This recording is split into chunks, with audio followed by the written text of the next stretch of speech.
Let's talk about smart women finish rich. The ladies are like, yes!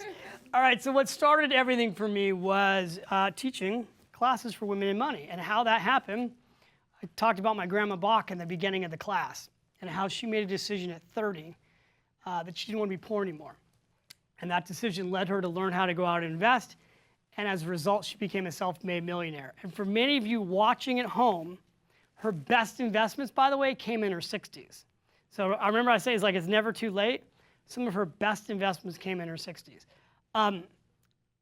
My grandmother helped me buy my first stock at the age of 7. So one thing I want to talk about to the moms here today and the dads is that you can teach your kids about money. My grandmother at 7 years old at McDonald's one day said to me, you know, you can make a lot of money here. And I was 7 years old and I said, Grandma, I'm too young to work here. And she said, I have a bigger plan for you. I want you to go up to the manager and ask the manager if this company is publicly traded. I'm like eating my French fries. I'm like, seriously, Grandma? She's like, I'll give you $1. I'm like, what do you want me to go ask? So I go running up to this manager, and I think the guy thought he was on a show called Candid Camera. Anybody remember those shows? Yeah. And he's like, what? And so the manager came over. He came back with me to the table. He looked at my grandmother. He said, yes, we are publicly traded. And in fact, he knew the symbol, the stock, which was amazing. I don't know if that would happen today, but he was like, the symbol is MCD. It trades on the New York Stock Exchange. And in fact, the stock's done very well. And she's like, thank you very much. She's like, I actually knew that, but I wanted my grandson to learn how to ask. So he left, and I'm eating my French fries and my Big Mac, and she says, so here's the deal. There's 3 types of people in the world. Those like you who come here and spend money and eat at McDonald's. Those who work here. All those people that came, they're all working here. They have a job. They're earning minimum wage. It's a tough way to make a living. And she said, then there's people who own this place. And I want to teach you how to own this place. She's like, you can buy stock in McDonald's. You can take your allowance, and I'll help you buy your first stock in McDonald's, and you will own a piece of McDonald's. And when McDonald's makes money from all your friends eating there, you'll make money. And I'm 7 years old. I'm like, that sounds cool. So we went home. She opened up the newspaper. She circled MCD in the Wall Street Journal. Then she said, now I'm going to teach you how to find this on television. So we will go, and she turns on the financial news and the ticker going across the bottom. She's like, as soon as you see MCD, watch for MCD and tell me what the price is. I'm literally like this from the TV, like, MCD, there it is, MCD, here's the price. And all of a sudden, by the way, that got me, I'm like, God, it's like a whole new world opened up at 7 years old. So I bought my McDonald's stock. I used to look forward to the annual report. And literally, 9 years old, I'm at Disneyland. I'm running up to Mickey Mouse. Hey, are you guys public? So it changed my whole perspective as a young kid. Now, the interesting thing is I told you there were 3 ways to make money on a business, right? I said, you can go in and you can eat, which is what she said. She said, you can work here and you can own the stock. Turns out there's a whole lot more ways to make money in a business. People own the real estate that McDonald's is in. Those things are sold all the time. They're called triple net investments. So investors buy that real estate. There is bonds. You can buy a bond from that company. There's preferred stock from that company. So there are lots of ways to make money in businesses.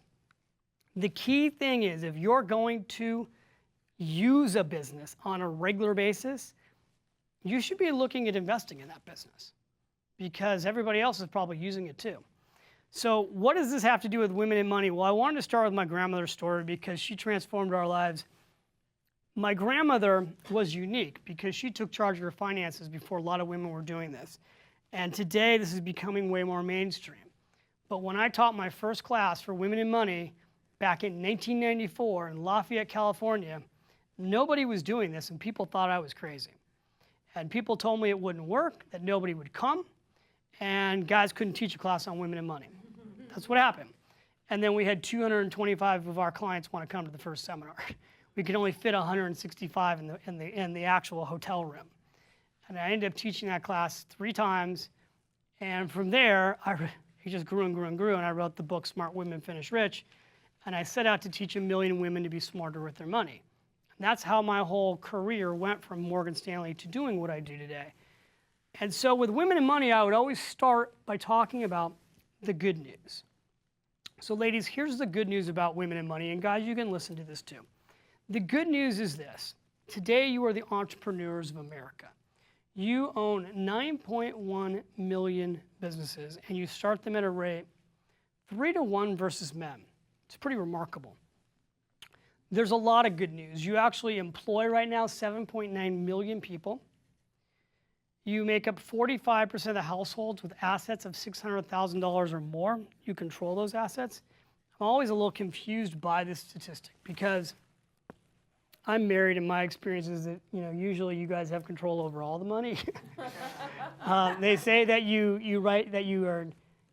impact 87% of all purchasing decisions, and I think that that's really true. I can tell you that our last car, I was pretty positive that we should get an SUV, and my wife wanted a station wagon. What do you think we have? Station wagon. We have a station wagon, exactly. Happy wife, happy life. 48% of millionaires are women in this country. So I told you how the number of millionaires has skyrocketed, and 48% are women. And this number within 10 to 15 years will be at least 60%. Women are going to control the bulk of the wealth in America. You're also earning $12 trillion a year, huge earning. You control $14 trillion in assets. It's been expected that somewhere between about $20 trillion will transfer to women in the next 10 to 20 years. Some of those numbers have gone from 10 to 20, but it's huge. Numbers are huge, and that's typically because the husbands are going to pass away first. But wait, there's more. So here's the other thing. Women are the primary wage earner in 40% of families. So most families today are at least two-income households. And in many of those families, women are the primary wage earner. You control 83% of purchasing decisions. I think I said 87% before. So maybe that was from a previous day and age, but 83% of all purchasing decisions is pretty darn high. You graduate at a rate now that is actually higher than men, both undergraduate and graduate. You consistently outperform men investors. Why would you guess that women consistently outperform men investors? They're more attention to detail. More attention to detail? Panic less. What's that? Panic less. Panic less? What do you guys think at home? Why do you think women make better investors than men? Typically. Less risky? What's that? More conservative. More conservative? By the way, a lot of these things are true. First of all, women do typically more research than men before they invest. So they will actually do all their research, do all their homework, completely understand everything, get all their questions answered, then they'll invest. Which is a good thing, by the way, because once you're clear, you're committed. And the key to investing, decades, not days. And the key to investing is commitment and not panicking when the markets go up and the markets go down. So women consistently outperform men investors, but here's the number one reason. You trade less. So when you look at people who trade actively, it's typically men, and almost across the board, they're losing money. So, guys, you can learn from this. Don't trade actively. Get all your questions answered. Don't act all cool like you know what's going on. If you don't know what's going on, ask questions. Leave it alone. Don't panic. Ignore the tip on the golf course and in the locker room. Women never come up to me with stock tips, ever. I mean, almost ever. Don't invest on a hunch. Do your research. What's the not so good news? Women live 7 years longer than men. All depends on how you look at this, but like I said earlier today, many women, you ladies, you will not die. You're gonna live forever. My grandmother was drinking green juice at the age of 86. She was walking 5 miles a day. She lived in Leisure World, California. She had outlived my grandfather by well over a decade. When she unfortunately had a stroke pretty suddenly, and then she passed away. When she passed away, we found out that she had been dating 3 men 3 nights a week, and those 3 men, they did not know about each other. So we were like, oh, we were kind of doing the whole day of the funeral, so go grandma. So You're going to live a long time, and you will probably outlive the man in your life. I said the average age was, a widow was 56, 57. The most recent statistic, I don't understand this, but it's 55. Whether it's 55, 56, or 57, too many people are left as widows at too young of an age without the family being prepared, which is why I hammered on life insurance and wills in previous lessons today. And you come here first, go back and watch the sessions on wills and protection plans. What else is not so good? 40 to 50% of marriages end in divorce. So, the most important thing you can do when it comes to money is know where all the money is.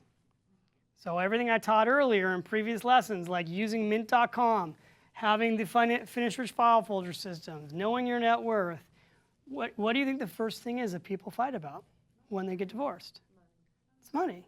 They literally fight about money before they fight about the kids. And so what happens in divorce, unfortunately, if you go through divorce, is that they divide the money up. And if you don't know how much is there, you don't get half.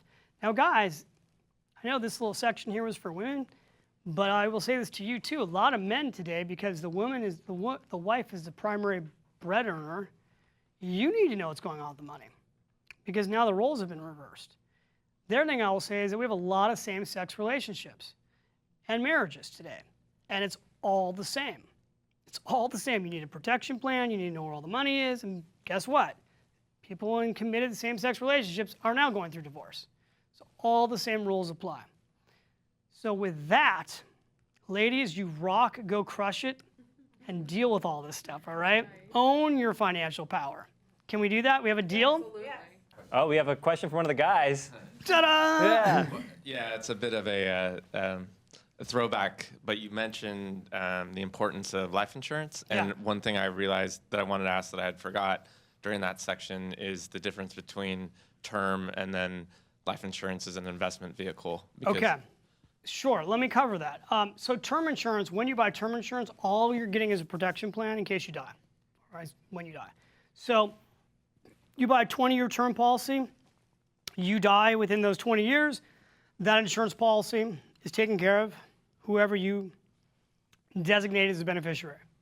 21 years, at year 21, that insurance policy, there's nothing there. So you paid for it for 20 years, it's gone. Just a protection plan. Now there's a whole lot of insurance policies out there. Whole life, universal life, variable life insurance. I mean, I could literally do all day on insurance. Those insurance policies, you're paying for a death benefit, and then you're putting excess money into an investment account. And that investment account could be cash, money markets, mutual funds, depends on the insurance. And you want that money then to grow inside that investment account.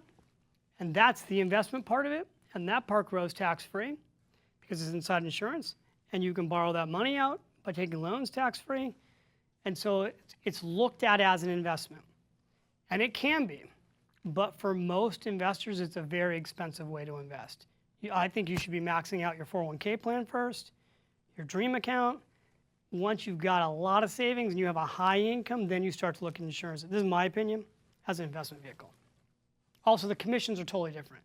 So, like 60, 70, 80, 90% of your first year's premium in a cash value insurance policy is all commission. So, you have to be very clear on why you're buying the insurance policy.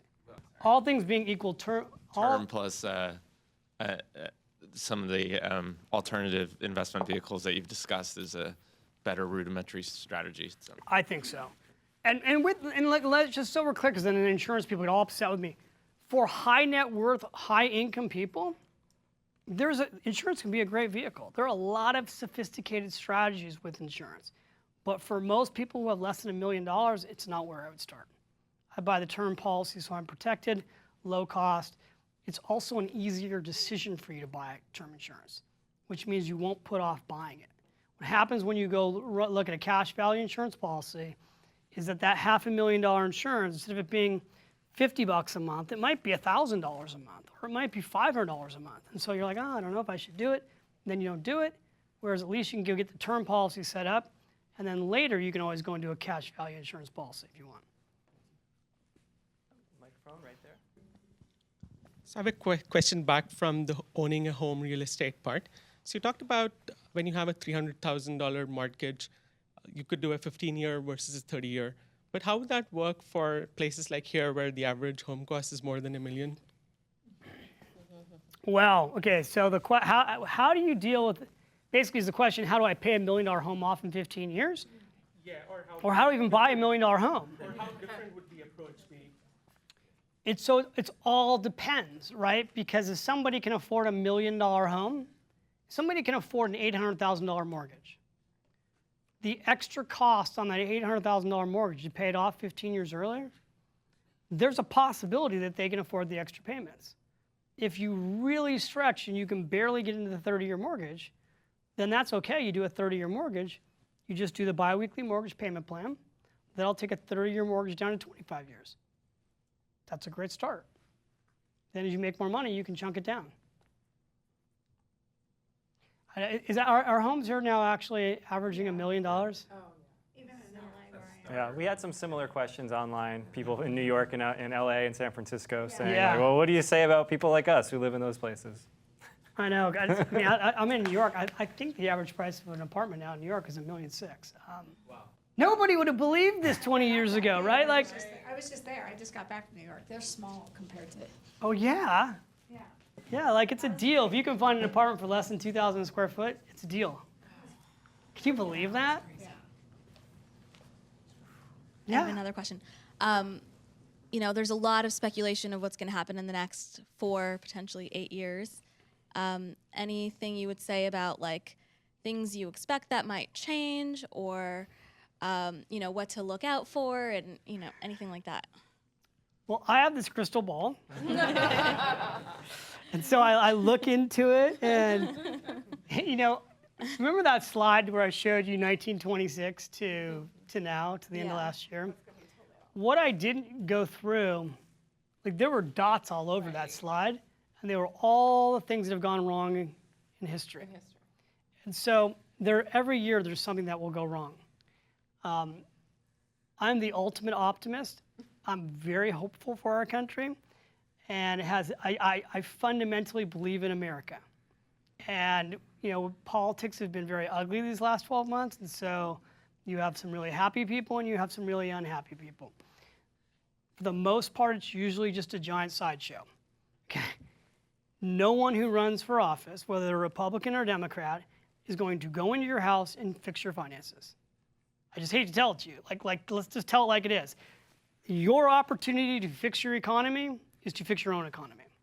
So really, what goes on in the economy is not nearly as important as what you do in each and every economy. So if you were to ask me, do I think we're headed into a 4-year bull market or an 8-year bull market? I think today, as I sit here, and one of the things, this is a timeless video or show, but I happen to be sitting here at the all-time high in the stock market and the real estate market. All-time high in both after 7.5 years of perfection. So it's from 2009 to where I am today, the markets are up over 300%. If you bought homes in the last recession, you're up 50% on average. You go, God, well then it's too late. I missed this, right? No, don't worry. We'll have another market correction. Guaranteed. The next 10 years, things will go wrong again. They always do. We go through economic cycles and everything turns upside down and everything gets bad and people run and panic and then other people make money. Recessions make millionaires. Booming economies like this is where people candidly can get lazy. Because when things get this good, if you've been investing, your wealth is at an all-time high. Your 401k plan's at an all-time high. Your real estate's at an all-time high. Maybe you got lucky, you invested in a couple startup companies and they've worked out. This is when everybody goes, man, it's easy. As soon as it starts to feel easy, it usually stops being easy. But there's never a warning sign. So I'm not sitting here trying to time any market because I know it's a timeless market. And I think the most important thing you can do, honestly, is own your own economy. Own your own job skills, own your own finances, have a plan for good markets and bad markets, and don't worry about what's coming politically. I hope what's coming politically, personally, because it's just completely self-serving, is that the taxes laws will get changed. Right? Because if they change the tax laws, in theory, they're going to simplify them and they're going to lower them, which is going to put more money in my pocket. It's going to happen? I don't know. I think that we are about to experience politically a level of change that we've never seen in this country, certainly in the last 10, 20 years. Ultimately, I'm hopeful that 4 years and 8 years and 12 years and 15 years and 20 years, as good as things are now, they're going to be better. I know this. I come back here in 20 years. If the value of an average home in the Bay Area today is $1 million, in 20 years, it's more than $1 million. The stock market's at, what are we at now? We're almost at 20,000. In 20 years, I will be shocked if the market's not over 30,000. It's probably going to be more like 40,000. That just means the market doubled in 20 years. That would be extremely low returns, actually. Markets double every 10 years on average. They double every 10 years. We won't be at 40,000. We could be at 60,000 or 80,000. So I hope to live another 50 years. And if I do, I'm going to bet on the fact that investments long term, when their quality go up.